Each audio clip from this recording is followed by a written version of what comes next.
Okay, so as we're warming up athletes, what we're gonna wanna do is have them focus on height stance to grip. So this is a good position here. Thinking about squat stance, about thumb away from that knurling mark as we move into it. Now, getting up that front rack position, I wanna maintain as much as I can as a full palm position into that. Now what we're gonna do is we're just gonna make sure that athletes kind of have an understanding of where to keep that, the front rack position, in and out, right, of that. And then where's that drive come from? Maintaining more of that upright posture, and then that big speed finish, have the pause. Now we're gonna try to catch and go.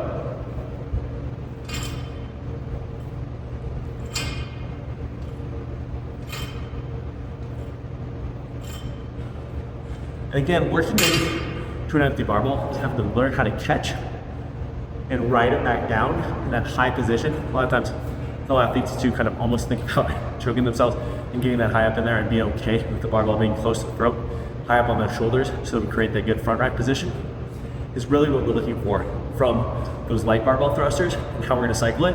Next, we're gonna go into cycling 10 fast. So as we work into our light barbell thruster, we're gonna be focusing on how to get that front rack position, ride it down, maintain that upright torso, and keep those elbows in front of the bar. And a good finish, those biceps by ears, is gonna be what we wanna cue athletes through and talk them through those positions. So again, be cleaning it up. Now, we're maintaining that upright posture, belly nice and tight. Focus is gonna be down, down, overhead, have a pause. Now we're gonna catch and go, and catch and go, catch and go. Now 5 fast.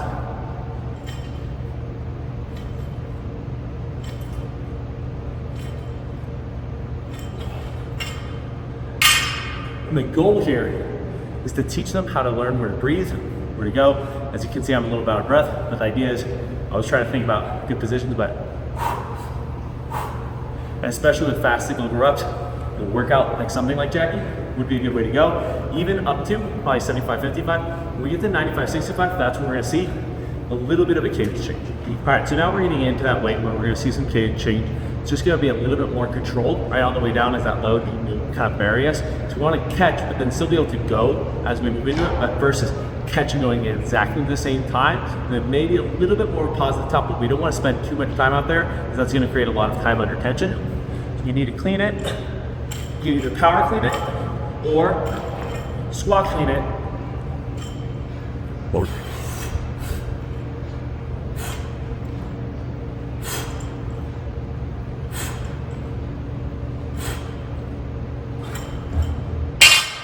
And that would be kind of the focus and idea of how to start cycling into it as we get to those more moderate loads. Some athletes that'll start at 75, 55. Most athletes, it's gonna start in that 95, 65, or 115, 75 range. All right, then as we get into more of those kind of like moderate loads, we're gonna think about where's that barbell kind of going and what are the focal points. Big focal points are gonna be racing in and out of the hole. So that barbell's gonna want to pull those elbows down. We're gonna maintain that push up against that barbell, flexing and creating tension, a good breath pattern of finishing nice and tall. We need to think about locking our feet in a little bit more, screwing into the ground, and finishing strong overhead, a little bit more of a pause, and then we want a little bit more of a control to that shoulder so that that doesn't pull our elbows down. Probably thinking about range of 3 to 5 reps at a time.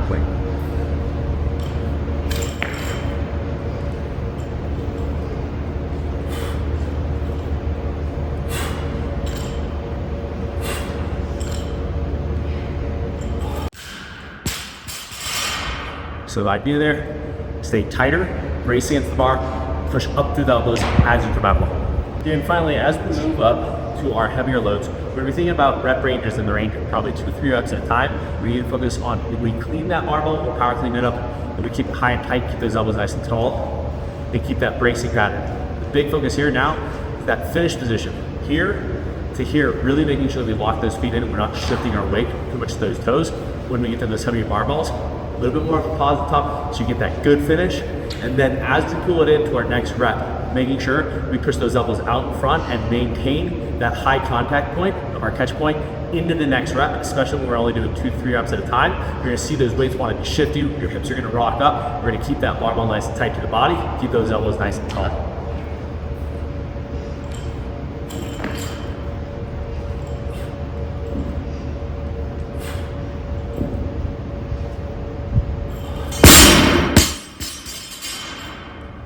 And that shifting the weight is what we're fighting against by maintaining a tight core, feet locked on the ground, and a good finish position overhead.